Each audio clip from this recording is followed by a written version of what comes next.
What's up, Wolfman fans? I'm back with another rant. I guess it's a rant. It's really just well, those of you familiar with the way my videos go, you'll understand how this is going to go. First and foremost, I'd like to put out, because apparently I've got to do these things now. This video is not intended for anyone under the age of 18. Certainly not intended for children. Viewer discretion is advised for parents and stuff like that. I'm not doing this for kids.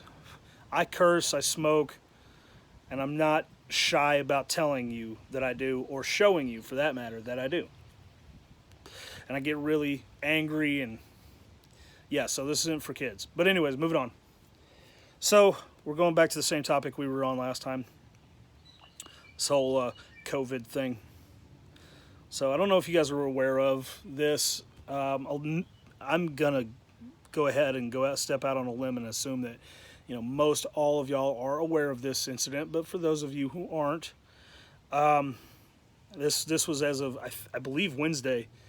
A church in Mississippi refused to quarantine, social distance, and all that. They continued holding church services.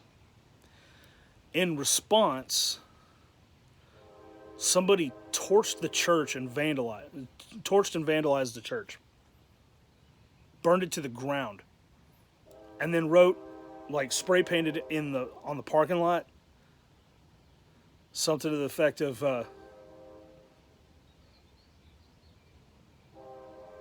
I bet you'll quarantine now, you hypocrites, or something to that effect. I don't have the quote in front of me, but first off, a word to the people who actually burned down this church. You're some stupid criminals. I don't know if you were just trying to make a point or whatever, but you're going to get caught now for this. Writing that on the pavement, now it's like official. Yeah, of course they're still going to do the investigation, but it's already in their mind. They're looking for arsonists. This was a crime.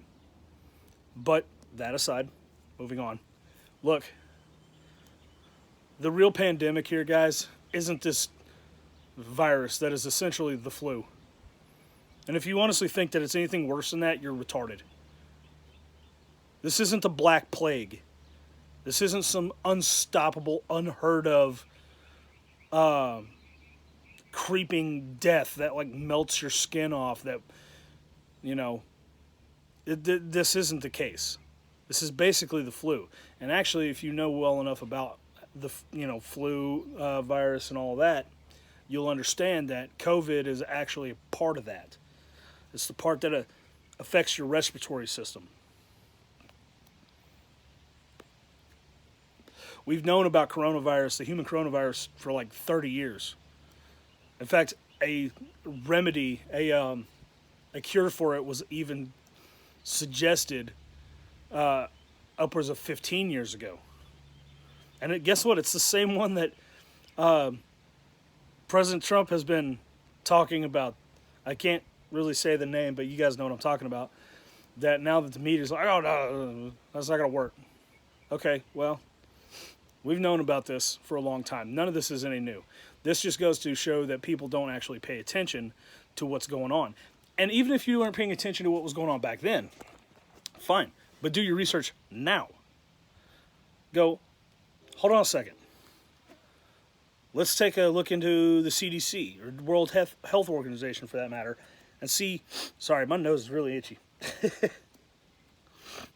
Anyway, let's go back and look at their records, and let's see what they know when it comes to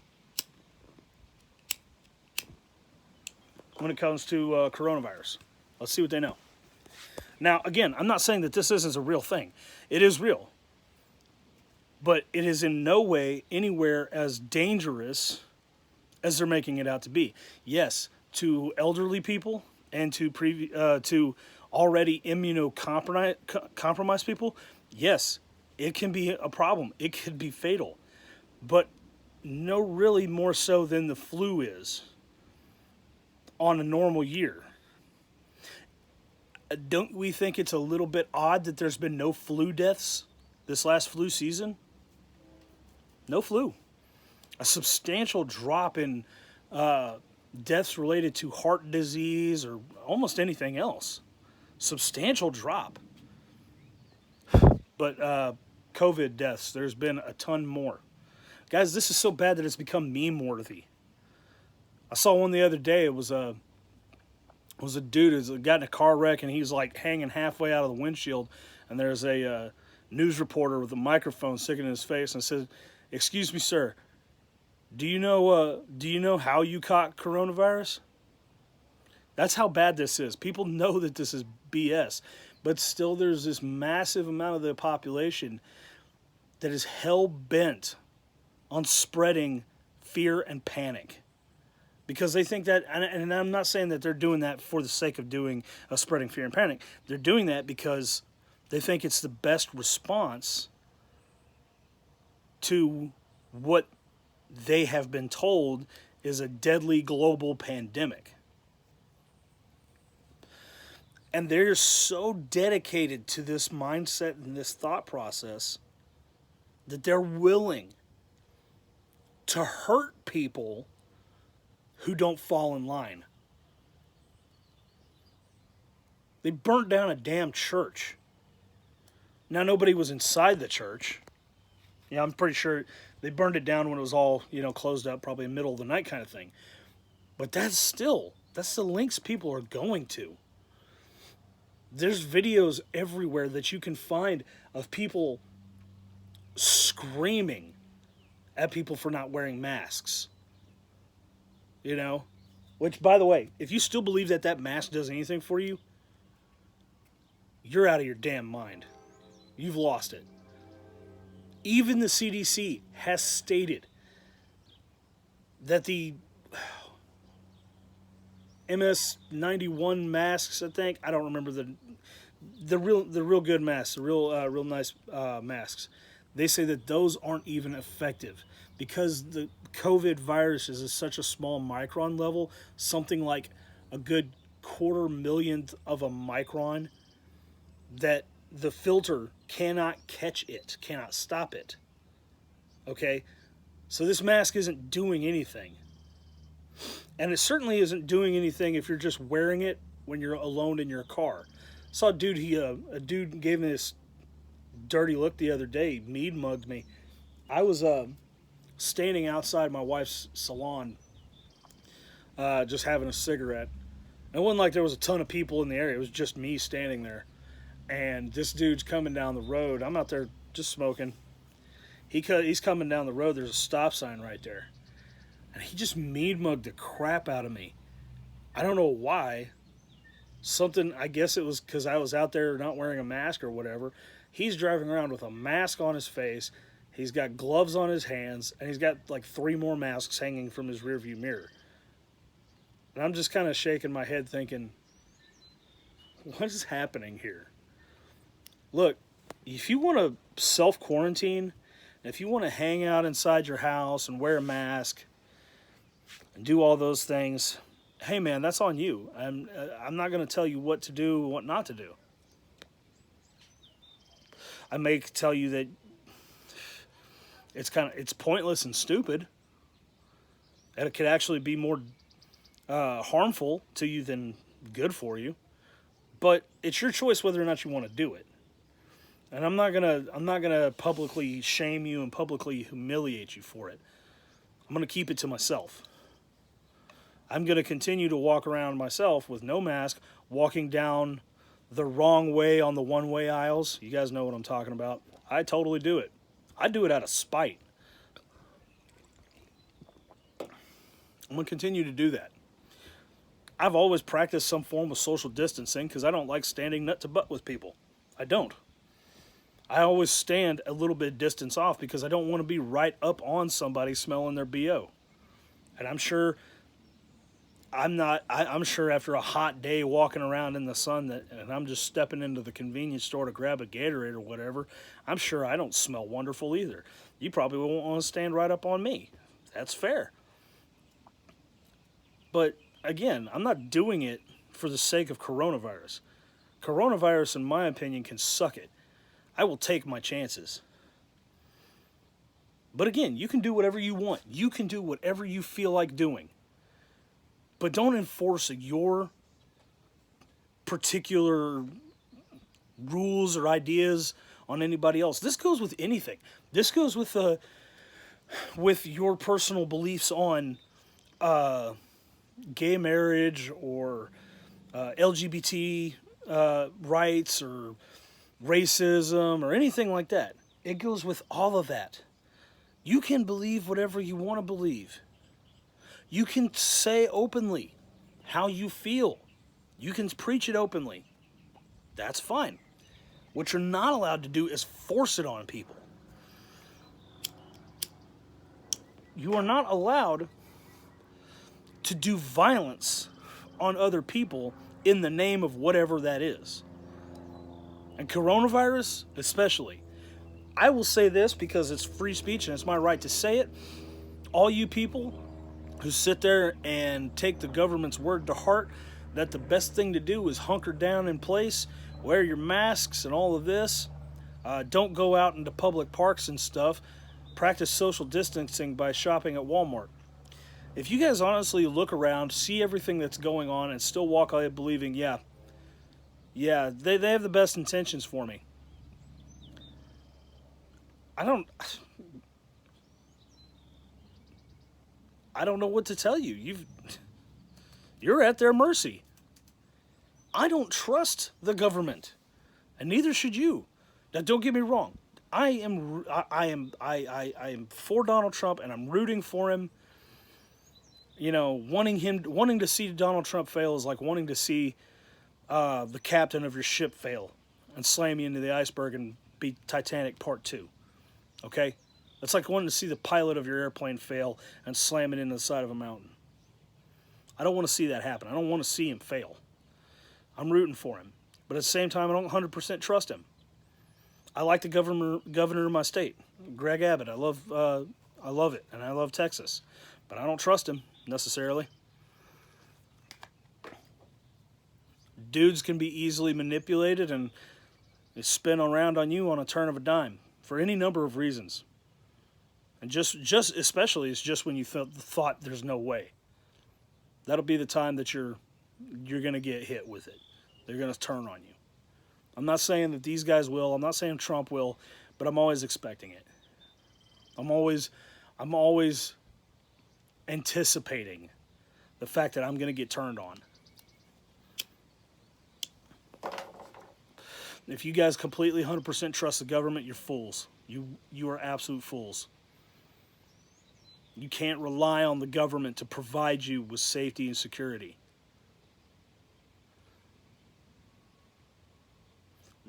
That's part of their job.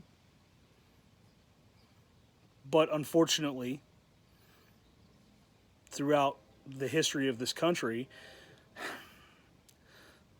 they've taken their job of providing you with that security. It's been manipulated to making you think you need different kinds of security, different kinds of safety. You need to give up certain parts of your constitutional, God-given rights. And it's just so funny. That's the way the Constitution is written. That these rights are God-given and they're inalienable, right? Inalienable. I'm sorry, I'm screwing that word all up. That means they cannot be taken away from you. We were given rights by a government that cannot be, from the moment that document was signed and put in as the law of the land. We were given rights that cannot be taken away by anybody, even the government itself. How crazy is that? But you're willing to give up these rights, and there's politicians out there that tell you need to give up these rights for safety. I believe it was Ben Franklin said, people who would give up, or who would sacrifice liberty for security deserve neither and will lose both. And I believe that wholeheartedly. And guys, I'm not saying you have to take all this from me. What do I know? Who am I? I'm not God. I'm not some all-powerful, omniscient being capable of both creation and destruction. That's not me. I'm just a dude. You can take what I say for serious and then turn around and do some further research, which I always encourage,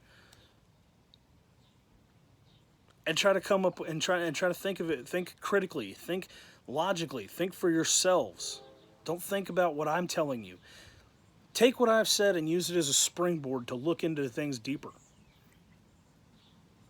That's a huge problem we have nowadays, is that people like to take whatever Rachel Maddow says, or Anderson Cooper, anybody on CNN, MSNBC, anybody in the media. They like to take, even people, even Trump supporters, even the hardcore, die-hard Trump supporters, they take everything he says as gospel. You can't. You absolutely cannot. Take it as a springboard to do your own research and look into things a little bit deeper. Get outside your comfort zone and look at even watch that differ from your own, okay? I've done that so many times. I've read articles and listened to watch videos on YouTube and stuff, and that are opinions completely contrary to my own. And I found many occasions that I found a lot of arguments that are very well constructed, very well put together, that are worth a discussion with that individual. I'm not saying that they were right necessarily, or I believe they were right, but at least it was worth discussion. It was worth, the way they presented their argument was worth giving it consideration and looking further into what they said. But if somebody just walks around parroting what they heard on CNN or MSNBC or Fox News or whatever, or even worse, the Young Turks. Oh my God, if you take anything that comes from the Young Turks seriously, yeah, maybe self-quarantine is the best solution for you. I'm just saying. Or, God, TMZ, Jesus. Anyways, look, you should be thinking critically. You should be thinking for yourself. Don't take anything that anybody says for the be-all, end-all of arguments, okay? Do some reading. Do some research. There are plenty of documents floating around. Lots of resources that you can do the work. Go look at CIA.gov. You can do that. CDC.gov. You can look at these different FBI.gov. You can look at the FBI's pages, CIA's pages, CDC's pages, World Health Organization's pages. You can look at these people's pages and read things for yourself. Read documents for yourself. I'm just saying, guys, I'm scared for this country, that we have so many people that when they are told to give up their freedom of movement and their right to do, things do whatever they do in their daily life and do exactly what the government tells them to do, their only question is how high. Government tells you to jump, how high? That scares me. You guys do me a favor. Those of you guys who know this and know this well, do your part. Every one of us has a part to play in this. This is kind of why I jumped back on this. Because a good friend of mine, he made me realize that I may be, the smallest voice in the back of the crowd, but my voice still matters. And yours does too. Do your research, put the information out. Disseminate the information. This is how we spread the word. This is how we get the word out. This is how we get the message out. This is how people end up listening. Eventually, if the squeaky wheel gets the grease, remember? We're going to be that squeaky wheel, and we're going to fix things. We just have to be vigilant. We cannot be complacent, and we have to be persistent. Anyway, that's all I got, guys. I've been going on for about 20 minutes now, so I hope you guys are having a good week and rolling into an awesome weekend. And we'll see you in the next video. Till then, you guys stay awesome. Later.